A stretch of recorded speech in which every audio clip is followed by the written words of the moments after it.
Tudo bom, Tassiana? Tudo, Dorinha. Eu estou tendo o imenso prazer de trazer para vocês aqui uma produtora cultural da área do audiovisual, Tassiana Oliveira, para a gente conversar sobre o que é realizar, né? Nós conversamos já antes sobre o que é produzir e criar nos outros podcasts e a gente vai conversar agora com Tassiana Oliveira. Se apresente e diga que você veio dentro da área de audiovisual fazer aqui. Eu sou Tassiana Oliveira, eu trabalho com audiovisual acho que desde 91, mais ou menos, né? Mas de forma mais ativa, mais, digamos assim, com empresa, a partir de 2003, né? Com a Zeste. E audiovisual, naquela época, era uma coisa assim muito fora da curva, né? Você tem uma produção cinematográfica que avançou, eu acredito mais muito por conta dessa explosão tecnológica de você trabalhar hoje com o digital, né? Antigamente você tinha o filme, que era uma coisa mais cara, né? E também com o advento dos editais, quando os governos começam a entender que o artista ele produz e ele gera emprego, né? Que são os chamados empregos indiretos.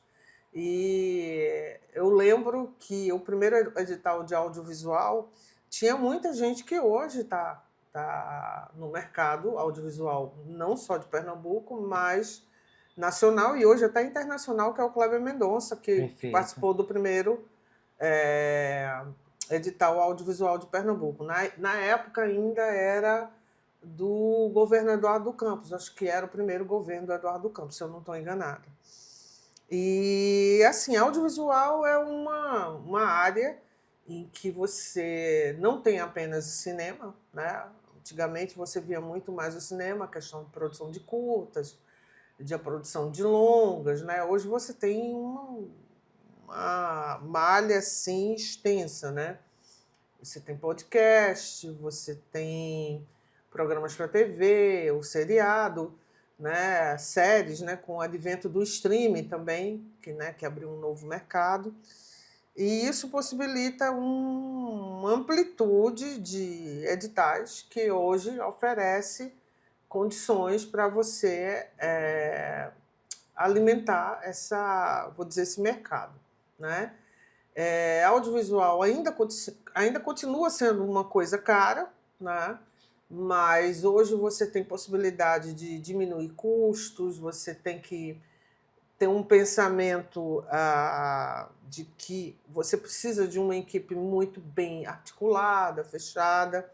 Eu costumo comparar a produção de um filme como você produzir um edifício, porque o edifício você precisa de tudo, da planta, que seria o roteiro, né? Você precisa de uma senhora produção, né? Que deixe tudo muito organizado, os custos, né?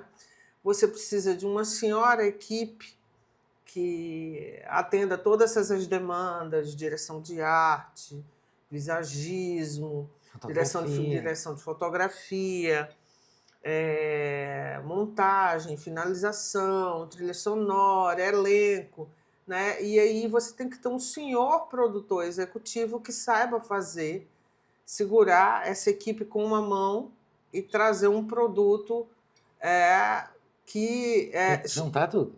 não, juntar tudo e trazer um produto com a qualidade que a equipe oferece, né? Então, assim, ainda continua precisando de editais, precisa, mas não é como antigamente, quando eu iniciei na Idade da Pedra, né? As coisas eram mais difíceis. Hoje em dia você tem até propostas colaborativas onde as pessoas transformam núcleos de produção, se juntam para poder produzir algo, né, mesmo sem editais, né? E aí, mas assim, a gente ainda tem eu vou falar dependência não como uma crítica, né? Porque as pessoas muito julgam, né? Durante muito tempo foi julgada essa questão de editais e confundem Rouanet com audiovisual e tudo mais.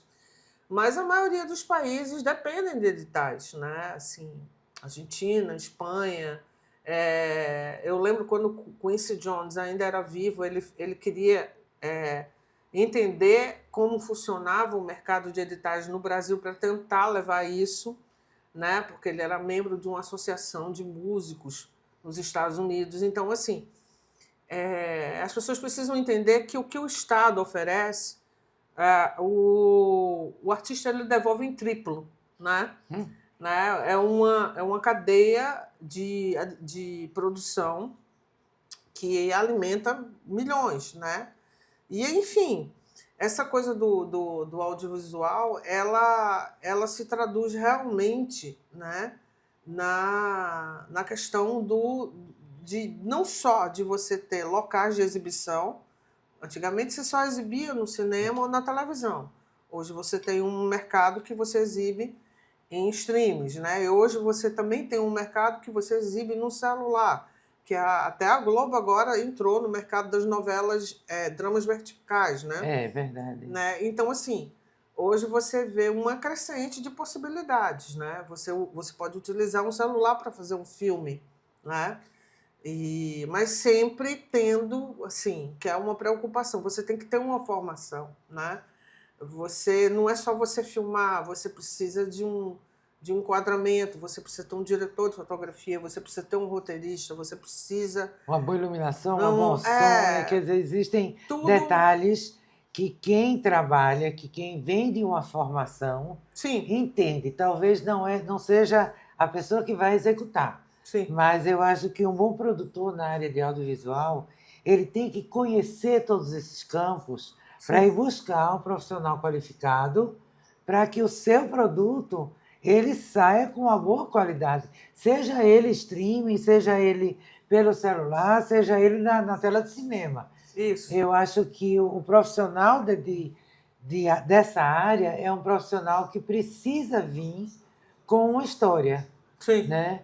Então, se ele não tiver um pouco de experiência, pelo menos na área de cursos ou de qualificação, ele não vai atender o que o cineasta quer. Ele precisa ter assim, até a pessoa que faz cinema em si, né, até o diretor do filme, ele precisa ter conhecimento sobre determinadas áreas. Ele não precisa ser expert em determinadas áreas, mas até para ele saber solicitar, ele precisa ter o mínimo de conhecimento. E no caso do produtor executivo, ele segura mesmo o financeiro do filme, né? Ele também é a ponte para editais. O controlador, né? De uma certa forma. Ele coloca uma equipe que trabalha ao lado dele para fazer essa sustentação administrativa do projeto. Agora, eu queria que você, já que você falou toda essa parte técnica, que é importantíssima, que ela serve de base, como você fala, do edifício, né? Se a gente não tem uma estrutura e uma base que a gente possa levantar, eu acho que chega lá em cima, já caiu, né? Sim. Então, assim, eu queria que você falasse um pouco sobre sua produção dentro do filme que fala sobre Clarice Lispector. Né? O que te trouxe isso de estudo, de benefício, de prazer, de orgulho? Eu ia até comentar uma coisa agora, que eu comentei esses dias com uma amiga, que a gente não tem que ter vergonha de errar. Porque errar é um processo natural para você aprender a não cometer erros. Perfeito. Em todas as áreas, inclusive na elaboração de projeto, inclusive na área de cinema e tudo mais. E esse projeto de Clarice, ele me trouxe um aprendizado muito grande. Eu passei por paralisação de filme, eu passei por reestruturação de roteiro, né? Eu passei por demandas que chegou em determinado momento que eu disse, eu não vou conseguir terminar. Né? Eu tive o projeto reprovado no edital aqui do Estado, mas o mesmo projeto que foi reprovado aqui foi aprovado no Nacional. Então, você vê que tem perspectivas diferentes, né? E aí, assim, um projeto que, digamos, a princípio, por N dificuldades, poderia estar morto, anos depois ele foi para salas de cinema, passou três meses circulando em mais de 20 estados do país, né? Ganhou prêmio, foi para o exterior.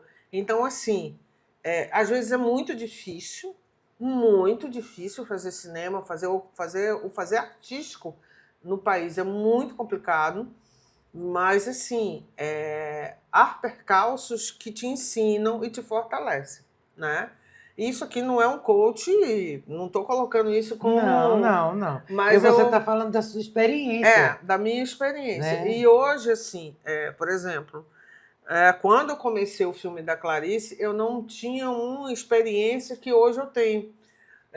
Desde a elaboração de projeto até a questão, por exemplo, da montagem. Quando eu comecei o projeto do filme da Clarice, eu não ia montar o filme. Eu montei o filme. E hoje eu já montei outros filmes. Eu já participei no caso do Horizonte Cinza, que é um projeto da Águida Amaral em São Paulo, que é uma série de mulheres na pandemia. Eu fiz a direção de montagem, né? E engraçado também, eu não me via filmando, eu filmei, né? Tanto Mas o que eu digo hoje é assim, é que apesar das dificuldades, se você gosta realmente, sempre há um meio termo em que você consegue segurar sua onda e seguir em frente, né? E é engraçado, né? Porque assim, nesse processo todo, não é só essa experiência, eu vou dizer, profissional. Tem o lado humano, que te alimenta muito, né? Que te faz amadurecer extremamente. A gente tem que entender que um fazer artístico depende muito do outro. E não só na questão audiovisual, na questão geral. O fazer artístico, a gente está trabalhando com pessoas, né? Verdade. E você tem que saber como vai falar com essas pessoas, o que pedir, né? Entender como liderar, entender, que é importante. Entender que aquilo ali que você não faz, o outro faz também. É um aliado seu, né? E não é um concorrente. Né? Não é um concorrente. É por aí. Eu acho que assim, a gente, ao longo desses 4 podcasts, a gente falou da importância desde a estrutura, que eu estou falando, que você comentou aqui muito bem, que é com relação à estrutura de um prédio. Sim. Então, o edital, você escrever para um edital é a estrutura. Sim. Então, como você escreve, como você coordena ou vai coordenar uma equipe no futuro, a escolha dos profissionais, eu não estou falando de temática. Mas a elaboração do projeto... Mas a elaboração do projeto é a base de tudo isso. Isso. Né? Então, os profissionais que vão trabalhar com você ou com qualquer outra área, eles vão vir desse processo da elaboração. Sim. Então, você sai da elaboração para o criar, que é o fazer, que é colocar na rua, que é a prática. Sim. Né? Então, isso daqui eu acho importante que as pessoas entendam a importância de, como eu já falei várias vezes, ler o edital. É importante ler. É importante pegar as nuances. Se é um edital privado, vamos supor assim, de um Boticário da vida, um Natura da vida, você tem que ir lá no site deles, saber qual é a missão, qual é a função, qual é a finalidade, sim, o que é que ele entende por cooperativismo ou não, se é social, se é educacional, se é cultural misturado com tudo isso. Sim. Então, essa ação ela é importante para poder você chegar no ponto de dizer isso daqui é um projeto cultural e eu vou realizar. Aprovou significa que as pessoas reconhecem o valor daquilo que você escreveu, sim, a importância que esse mérito cultural vai ter, a capacidade que você tem de gerir com essa equipe, né, e fazer o projeto estar na rua. Tassiana, olha, gente, eu vou deixar o contato de Tassiana Oliveira, da Zeste Artes e Comunicação, produtora cultural da área de cinema, cinematográfico ou de qualquer área que envolve o audiovisual, que nós temos muitas hoje, né? Sim. E as ferramentas estão aí para ajudar você. Eu não entendo, eu sei que precisa. Isso. Eu, como produtora, eu sei que precisa, mas você é quem faz. Então, essa troca e essa confiança de você ter profissionais trabalhando na sua equipe faz com que o seu produto vá para a rua. Sim. Como disse a Evelise, a comunicação é importante. Então, além de toda essa proposta, tem que ter a comunicação, tem que ter a Sim. produção, tem que ter a comprovação do que você fez. Tassiana, muito obrigado. Eu que agradeço. E Daniela. vamos comer o bolinho para comemorar? Agora.